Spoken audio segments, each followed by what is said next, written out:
All right, so good evening, everyone. My name is Claire Haley. I am the Strategic Communications Director here at Atlanta History Center, and I'm also the coordinator of these author talks. So I'm absolutely thrilled to be welcoming you this evening to this special event with Amanda Plumb for her first and new book, Unique Eats and Eateries of Atlanta.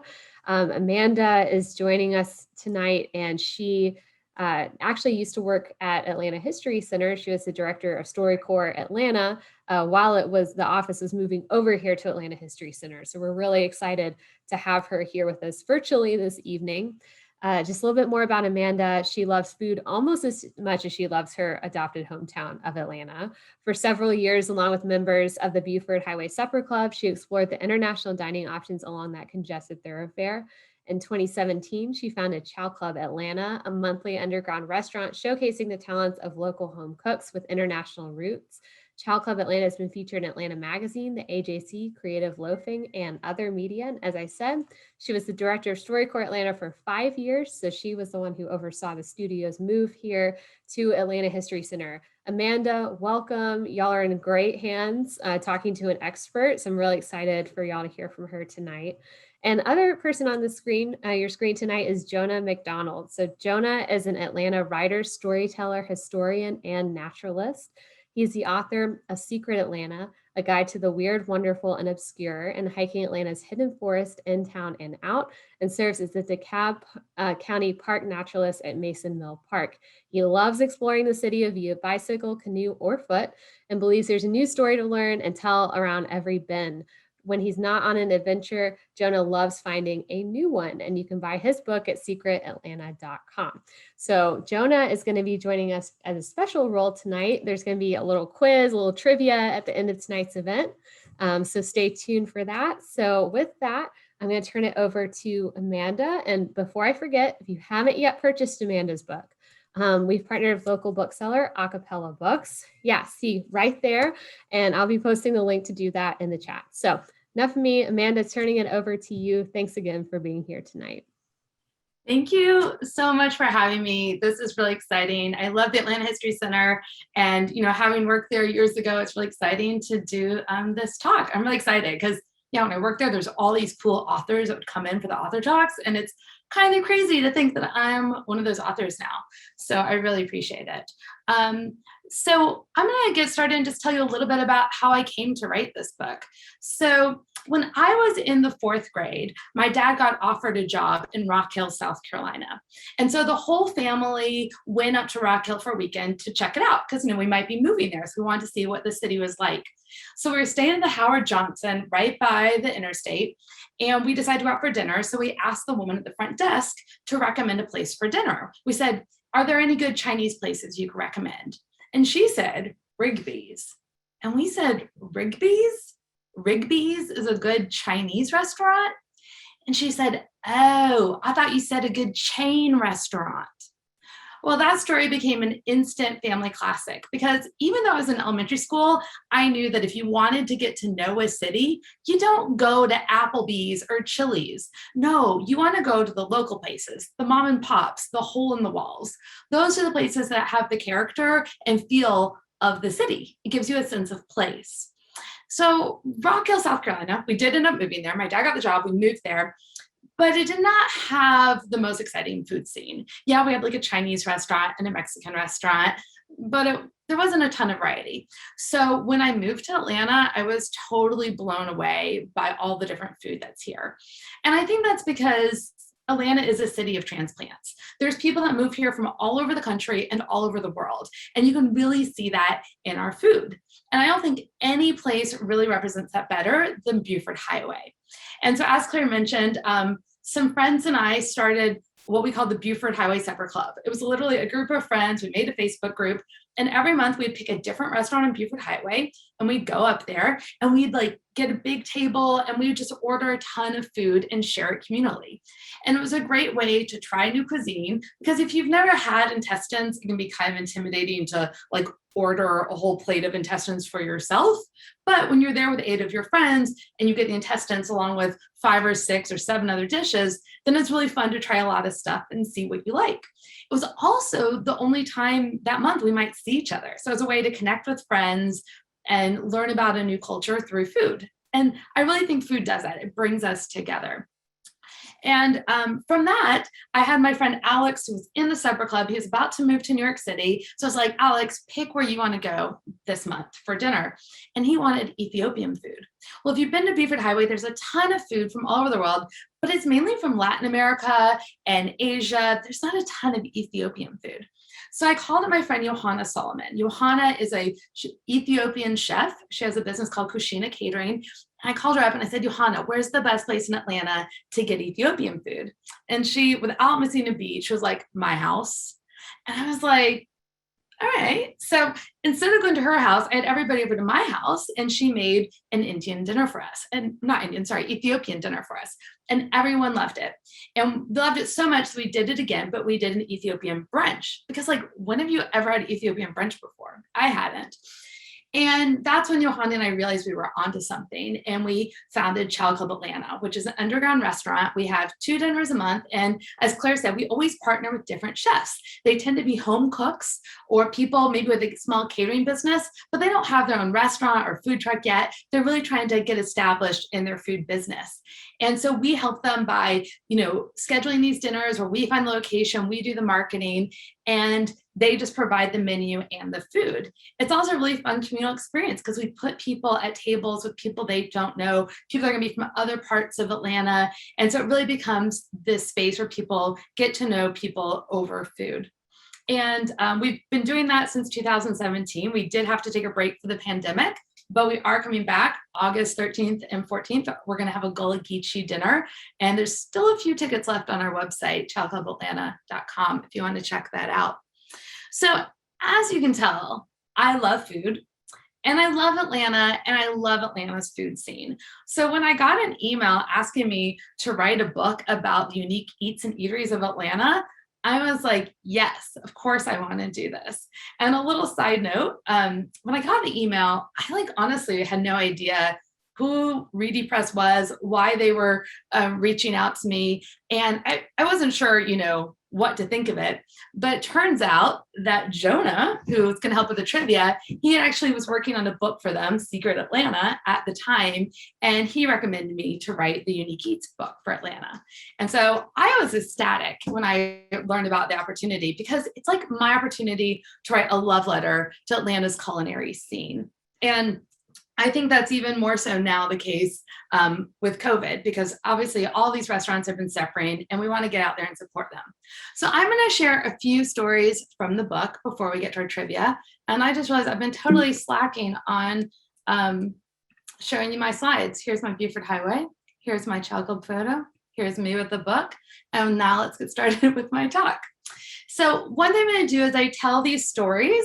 I'm actually going to not mention the name of the restaurant, and I'm going to see if you guys can guess. So as I'm telling a story, if you know what I'm talking about or you think I know what I'm talking about, go ahead and put it in the chat.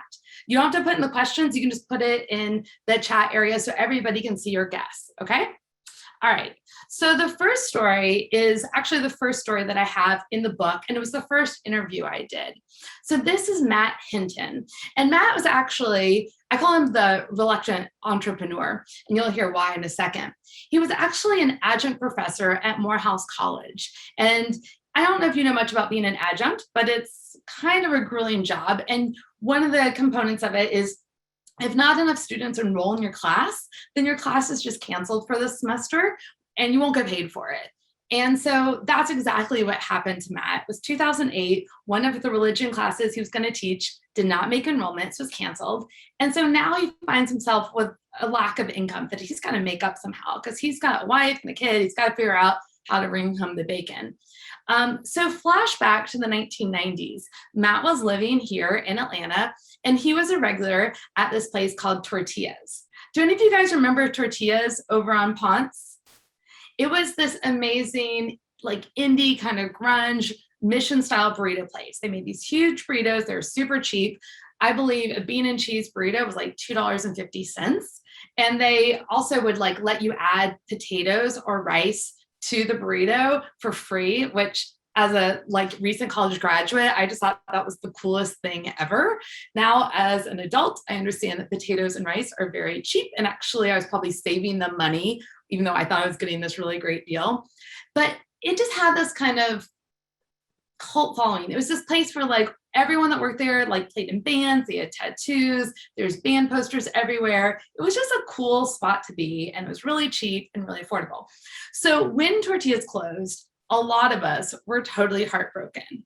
And Matt was one of those people, and he went on the very last day to, buy burritos. And there was like a huge line of people on the last day. One dude bought like 52 burritos and froze them so he could have one a week for a whole year.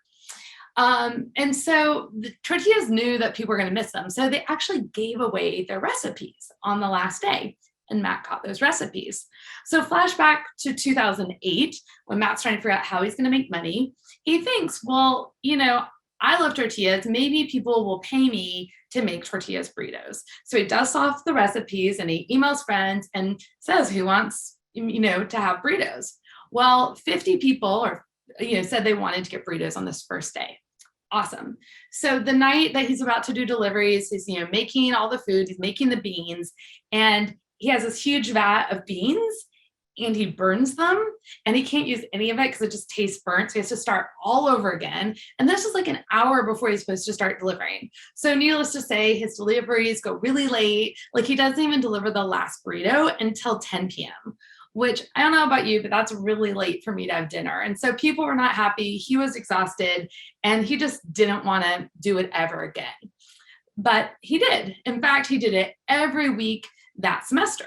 I know because I actually ordered from him a couple times.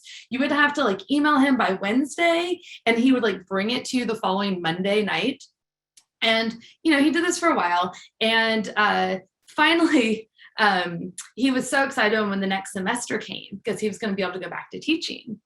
But unfortunately, his class did not make enrollment yet again. And so he had to figure out what he was going to do. Meanwhile, his burrito business is booming. He's like in the AJC and Creative Loafing, and he's got a big following. And so he decides to get legit, and he gets a space at Sweet Auburn Curb Market.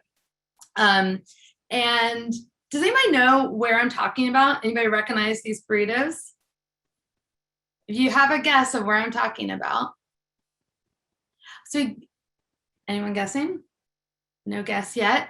All right. So when he gets a spot at Sweet Auburn Curb Market, and a little known fact is there's a little road behind Sweet Auburn Curb Market that goes to the employee parking lot, and that is called Bell Street. So that's why he named his place Bell Street Burritos. And now he has several locations. I believe he just closed the original one, which was in Sweet Auburn Curb Market, but he has several locations around town. A good tip about Bell Street Burritos is you'll want to go on Fridays because they have homemade tamales that their cook Lydia makes just on Fridays. They also have hand-dipped milkshakes, which I thought was really interesting. I didn't actually know that, but they're actually really tasty. And one of the things I love about Matt's story, there's several people in the book that started out as pop-ups and then became brick and mortar restaurants, but he did this in 2008.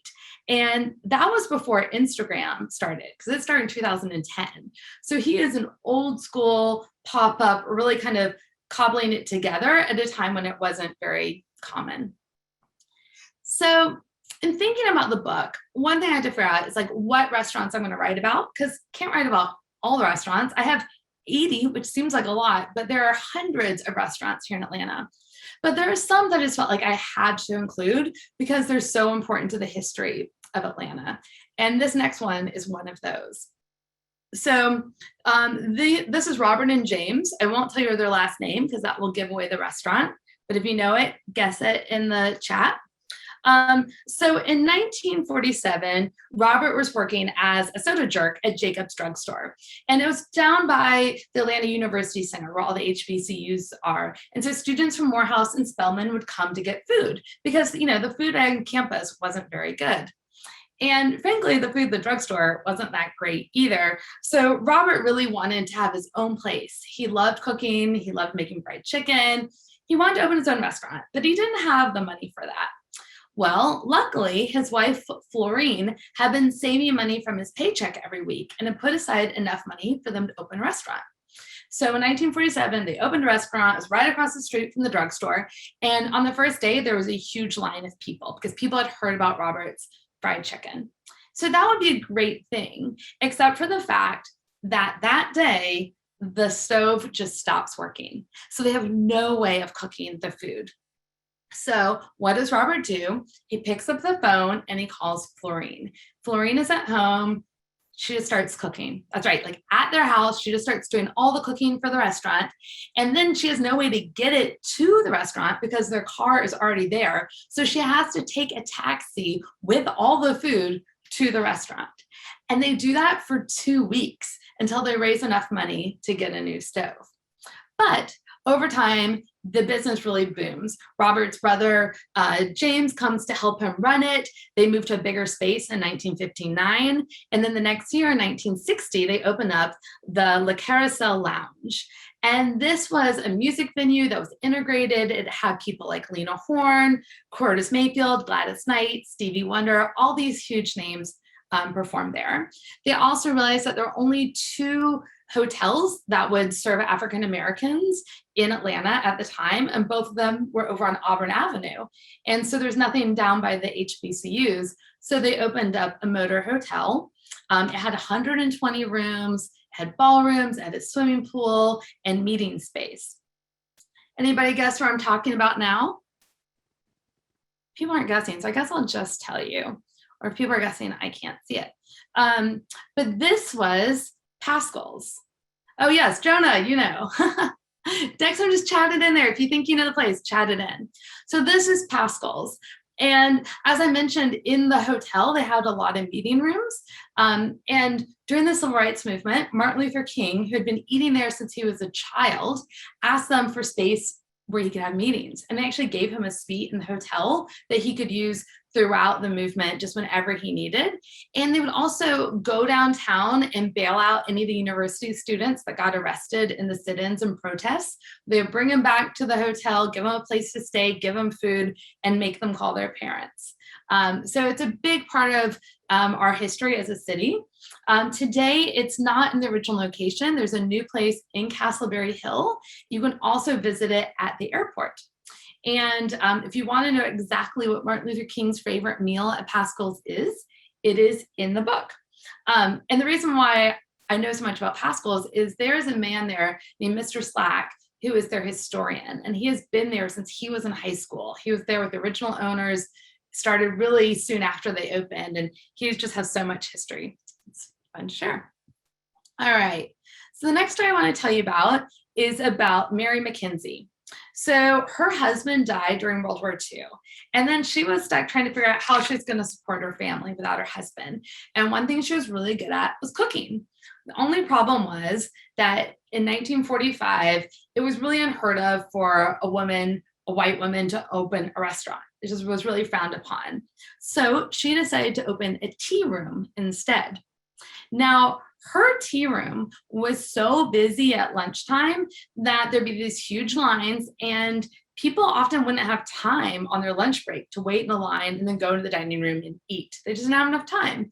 So she came up with a solution. She would actually go out to the people standing in line and she'd give them an order form, and people would fill out their order, hand it in, and then by the time they got into the restaurant, their food would be ready for them. So they could quickly eat and go back to work.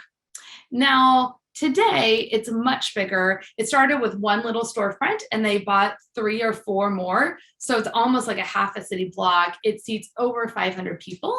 You still sometimes have to wait to get seated because it's that popular. And you still fill out your order form, but now you do it at the table instead of, waiting in line outside. Any guesses where this is? This is Mary Mac's over on Ponce.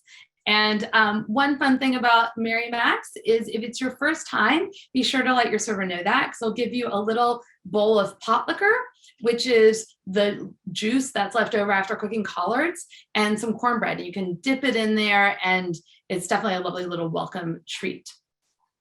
Now, the next one I want to talk about is one of the oldest places that's in the book. And This is a place that's been around since 1927, and tradition is super important. I mean, I don't think there are many places where you're going to find a tomato aspic on the menu. In case you're wondering, a tomato aspic, it is Bloody Mary mix with gelatin, and they serve it with a side of mayo. So it's a very old-fashioned kind of dish. But I will say tradition is so important that when the third owner, Jack Clark, decided to sell the restaurant in 1979, he put an ad in the newspaper, and anyone that wanted to apply to own it had to actually write an essay.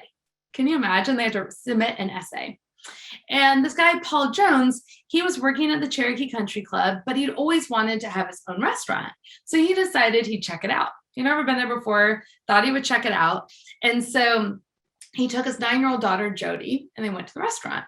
Well, when they got there, the waitresses were all like, "Hey, hun, how you doing, hun? Do you need anything else, hun? Hun, it's great to see you." And Jody was so confused. And she's like, "Dad, I thought you've never been here before." He's like, "I haven't." And she's like, "But how do all these women know you?" And it's just because it's the type of place that you go and it feels like everybody knows each other and everyone treats you like they've known you for a million years. So the place I'm talking about, oops, that is wrong. It is the Colonnade.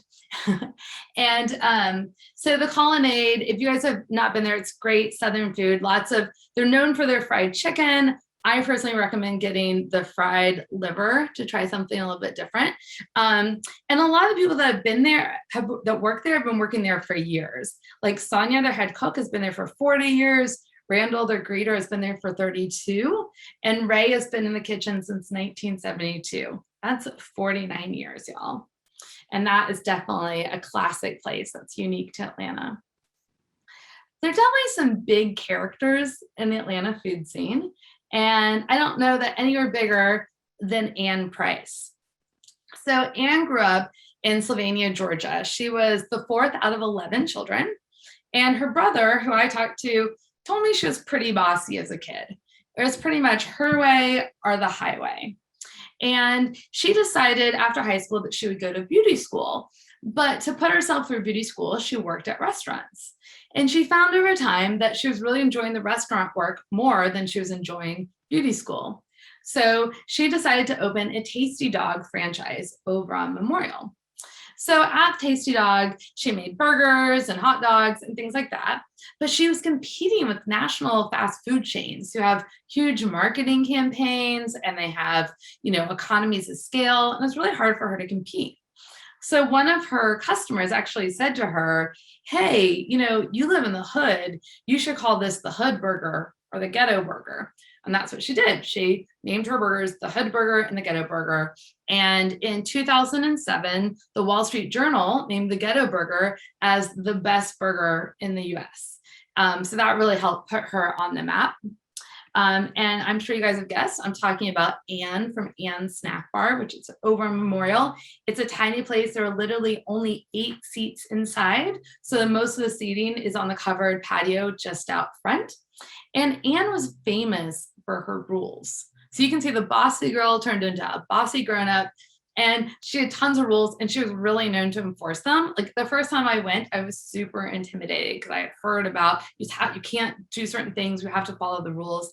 And the reason for that is, it was right next to a liquor store. I guess it was kind of rough. And her brother said that each of these rules she created in reaction to something that happened at the store.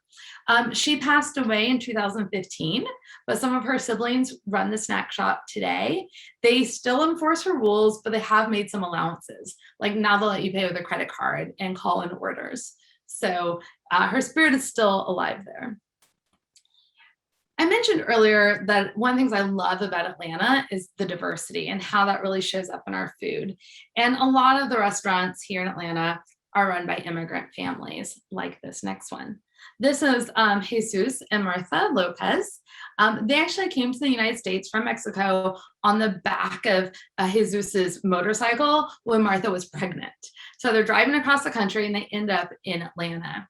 They live in a little section of town called Taco Town because most of the people that live there are Mexican. And in fact, in their apartment building, it was pretty much them and a bunch of Mexican men who were there to work.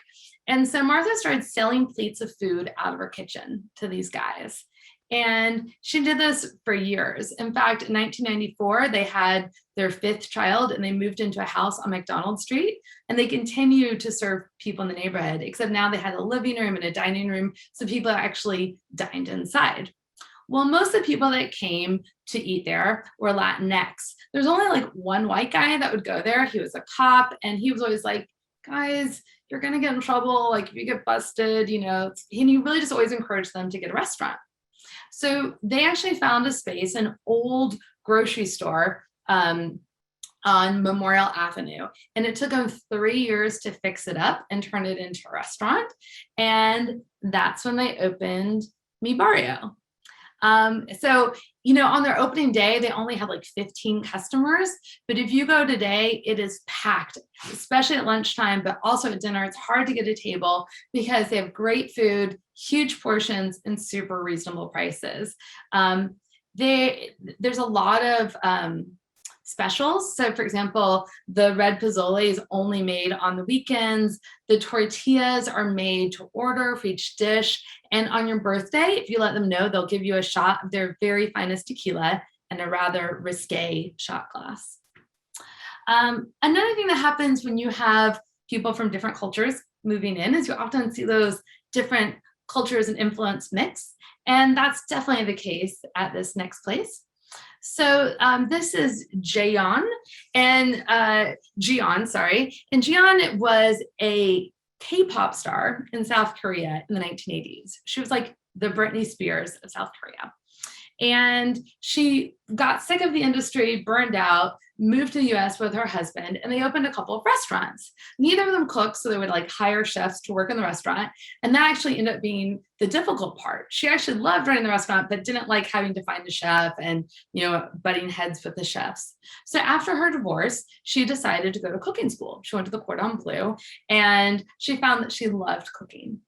And so one of her first restaurant jobs here in Atlanta, she met Cody Taylor. And Cody had been working in restaurants since he was 15. He's like a good old Southern boy. The two of them hit it off.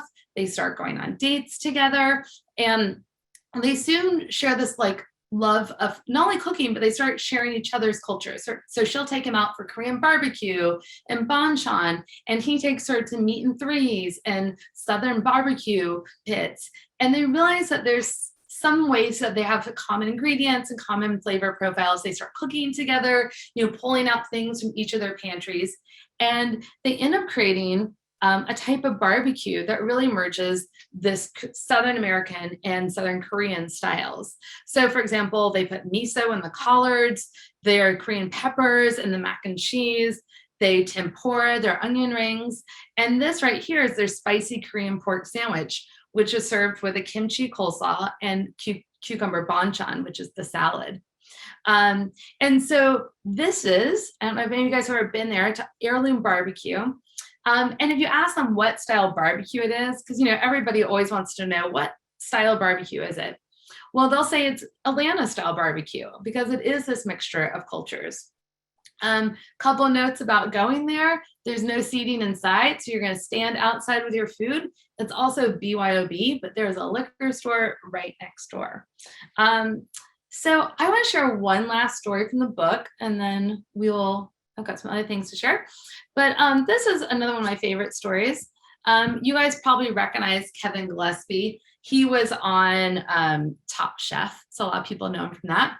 He was also the executive chef and co-owner of Woodfire Grill. That was over on Cheshire Bridge. It was a fancy, like white tablecloth kind of special occasion restaurant. And it's the type of place where you could easily drop like $200 or $300 on like dinner for one person. So when he was working there, his parents like never really came to eat there. And his parents were from Georgia. They're pretty working class. And yeah, they're not the type that would spend $200, $300 on dinner. But Kevin was one of the owners. Like they were going to eat for free. So he's like, couldn't understand why they wouldn't come. So he's talking to his mom one day on the phone. And he asked her, Mom, why do you and dad never come? And she said, well, your dad is worried that we'll embarrass you. And that just broke Kevin's heart because yeah, he knew that the food there was expensive, but he didn't know it felt exclusive to people. He didn't realize that people didn't feel welcome there. And he set out to make a place that would have the quality food of a fine dining restaurant, but a really casual atmosphere where everyone will feel comfortable and at home. So at his new restaurant, he wanted to, first of all, break down the wall between the restaurant and the kitchen, the dining room and the kitchen. And so you'll see there's actually no wall there. You see right into the kitchen, but also the chefs would come around and actually present the dishes to the customers, and customers could decide if they want them or not. But this, they could actually interact with the chef and see the food. And one of the reasons why he did that was because he knew he wouldn't be in the restaurant every night. He had a lot of other things going on. So he wanted to make it so that each chef would feel accountable for the dishes. Most restaurants, there's an executive chef who creates the menu, and then the people that work, the line cooks, wherever, they're just kind of executing the executive chef's vision. But this place, each chef gets to make their own dishes. They actually have this board where they assign people different types of dishes, and it's up to them to create the dish, present it to their coworkers, get feedback, and then actually refine it and start serving it in the restaurant. It's also a really cool opportunity for those chefs. Because again, if you're working in a place with an executive chef, you're not really cooking your food. You're always cooking their food. But this gives the chefs an opportunity, all of them, let's see, it looks like there's like 7 or 8 of them, the opportunity to be creative and create their own dishes. And so this is Gunshow, which is over in Ormwood Park. Gunshow has changed their format a little because of the pandemic. Now it's a 10-course tasting menu inside, but the chefs still bring you the dishes that they created and made. And a little tip, because it is really hard to get reservations there are actually a couple tables outside, I think about 3 tables outside, that are first come, first serve, and a la carte menu. And I went there a few weeks ago, and it is very delicious. So those are a few of the stories you'll find in the book. There's over 80 different stories. I sat down and interviewed the restaurateurs, the owners, and really got the stories. And for each of them, I learned something new that I didn't know before. There are a couple of places in the book that I think you might be surprised to find in the book. So for example, one is the Frosty Caboose, which is a little red train caboose up in Chambly. That's an ice cream parlor. And you actually can't go inside, but you go up and you order from the outside. And they have all these fun sundaes that are named after different train things. And it's actually a Missouri Pacific Rail train caboose. So it's a real one. And they serve Greenwood ice cream. It's a fun place to take kids because not only is there ice cream, but it's also right by the train line. And it's also near the airport, the DeKalb Peachtree Airport. And so you see trains going by, you see planes. It's also near a lot of car dealerships, and people actually test the cars on that part of Peachtree. So if your kids are into planes and cars and trains and ice cream, like there's no better place to take them. One of my favorite places to go on the weekends for lunch is the Starlight Drive-In. And so most people think about the Starlight Drive-In as, a drive-in theater, and at night they have popcorn and things like that. But if you go during the day on Saturdays and Sundays from like early in the morning till early afternoon, it's a flea market. It costs 50 cents to get in. And I think you'll find some of the best Mexican street food in the city at that drive-in, at the flea market. So there's lots of little tacos, there's people selling elotes, all sorts of food. This is a sense of kind of what it looks like, at the food trucks. The lines can get kind of long, but it's really cheap, really great Mexican street food. And one other place that I wanted to share that was new to me when I was writing the book, because I would always ask people where they thought should, be in the book. And this is one I'd heard of but never been to until I read the book. It is the 57th Fighter Club. And so this is a World War II themed restaurant. And you're someplace different when you drive up the driveway and you start seeing these old World War II Jeeps just hanging out. And then you pull up to this French farmhouse that looks like it's been bombed because it's like falling apart. And when you walk in, there's sandbags lining the walls. And then there's also covering all the walls are paraphernalia, memorabilia from World War II. and most of it's real memorabilia from World War II. But I think the coolest thing about it is that half of the building is just windows. And you're actually looking out at the runway on the DeKalb Peachtree Airport. And so you can just sit there and watch planes take off and land either from inside, or they have a big patio. And a little tip, you can ask for headphones and you can actually listen to the control tower, which I think is pretty fun. And the food's good. They have a really good beer cheese soup. Their burgers are delicious. So it, again, is a fun place to go on a date with a family, or wherever. Another thing I love to ask folks is if they had any secret menu ideas, like secret menu items, or things that a new person, a first timer, wouldn't know, but someone that's been there all the time knows. And so I found out a number of tips that I put in the book, because I really want you to have the best experience possible when you're going to these restaurants. So a few places that have secret menus. One is Ticonderoga Club. Every night when they shut down their kitchen, they just make a bunch of bacon, egg, and cheese sandwiches. And they just put them in foil and keep them in the warming drawer. And the reason why they do that is they want to make sure that people that come late in the evenings, especially people who work in the restaurant industry, they want to make sure they can still get food even after the kitchen's closed. They're not on the menu, but you can ask for them. And if they still have some, they'll sell them to you for sure. Another place with a secret menu is the Vortex. Now, the Vortex, I'm sure you guys know, has a ton of burgers. They even have this coronary bypass menu where the buns are actually grilled cheese bacon sandwiches on both sides. And it's like so many calories. But that's not the secret menu. The secret menu you can only find on their website. And you have to think like a pirate in order to find it. So just remember, X marks the spot. Look on their website, you can find their secret menu. Another place as a secret menu that I didn't realize was Sublime Donuts. They actually always have a special donut of the day that's not anywhere. You just have to ask for it. They also have funnel cakes. Did you know that? I didn't know that. Certain hours they have funnel cakes. Again, you just have to ask for that. So those are a few of the stories I wanted to share with you. We got a couple questions from the audience for you. So Aaron asks, what are some of your favorite desserts in Atlanta? Oh my gosh, my favorite desserts in Atlanta. Well, I am a sucker for ice cream. And one of my favorite ice cream places is Morelli's Ice Cream. We have one down in East Atlanta. And my favorite thing there is their coconut jalapeno ice cream. They often have things like lavender, ginger, just really fun flavors, which I enjoy. I also love a really good chef's dessert. And by that, I mean something that like a chef creates with all the artistry that they would put into, you know, an entree. And one of the places I think does that really well is Spring up in Marietta, Georgia. Brian So is the chef. He does everything from breaking the sourdough to making little chocolates you get there in the meal. And he does everything. It's a really small restaurant because he makes it all. But his desserts are always like incredible. They're like really delightful. I remember one time I went and he had like a deconstructed ice cream bar, like, you know, the strawberry shortcake ice cream bars you can get from the ice cream truck. He had like a play on that was just really sophisticated and great. So that's the kind of thing I like to go for. So either ice cream or super fancy. Nice, thanks. And Atiba says, Atlanta is full of restaurants, and some of them have passed the test of time, but there are some special places that are no longer operating, such as African Brown Bag.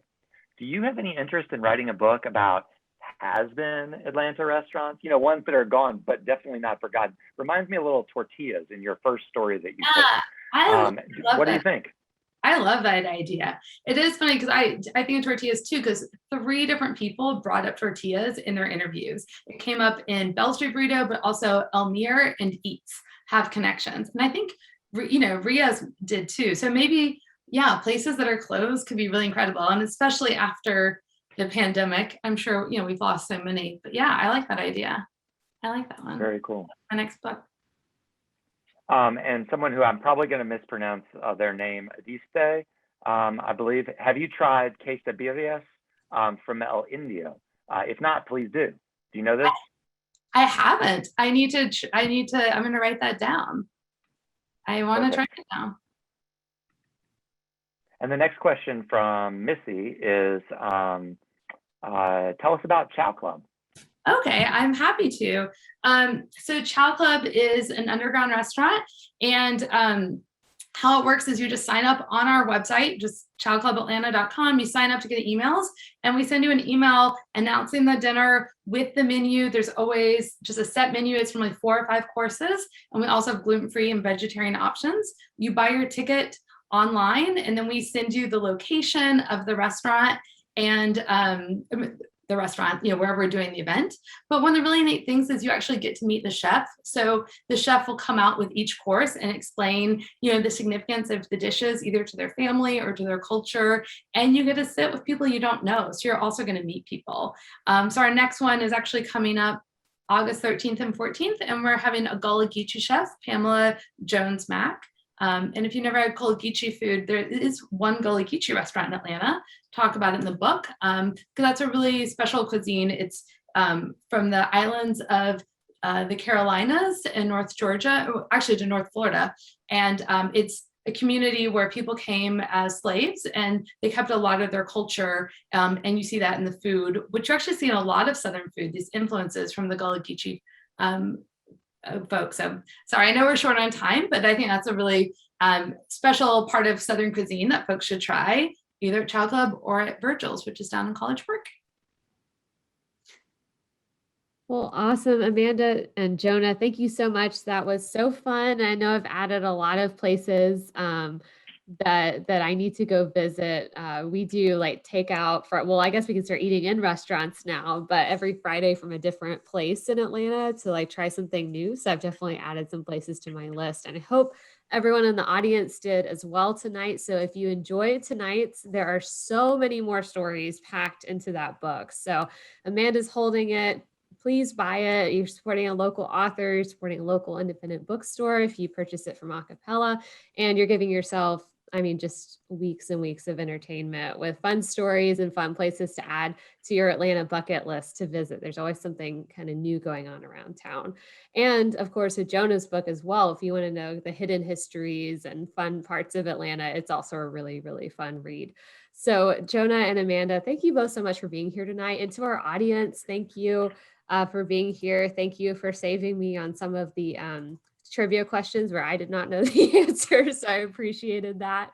If you enjoyed tonight's event, we have lots of fun things coming up at the History Center. So one thing I have to tell you about is Sublime Donuts, which Amanda mentioned. If you're not able to make it to Sublime Donuts, we're actually going to have Sublime Donuts at the History Center next week. So next Friday, or rather a week from Friday, is the opening ceremonies for the Tokyo Olympic Games. And a lot of you might know that we have a lot of Olympic history here and Paralympic history here at Atlanta History Center. So we're hosting a watch party at 7 in the morning. So we're doing it live while it's happening in Tokyo. And to make it more fun, we're going to be having Sublime Donuts actually as our caterer, and complimentary brash coffee as well. So free coffee and donuts, photo ops with one of the Atlanta Olympic torches. So it's going to be a lot of fun. So come join us at 7 to 11 a.m. Free admission, but we have a sign up on our website, which just helps us plan for numbers if you'd like to join us. We also have some great author talks coming up. Next week, we'll be hosting Randall Rourke and Michael Dobbins talking about the Atlanta Olympic Games. And I'm thrilled that we're having our first in-person author talk on July 27th. With local Atlanta author Vanessa Riley for her historical fiction novel, The Island Queen. And it's going to be just a lot of fun. So all of that and more is available at atlantahistorycenter.com. We hope to see you either bright and early and chowing down on some Sublime Donuts or at an in-person author talk. So again, Amanda, Jonah, everyone in our audience, thanks everyone so much. What a great way to almost kick off the weekend. We're almost there. And we'll see everyone another time. Thanks so much.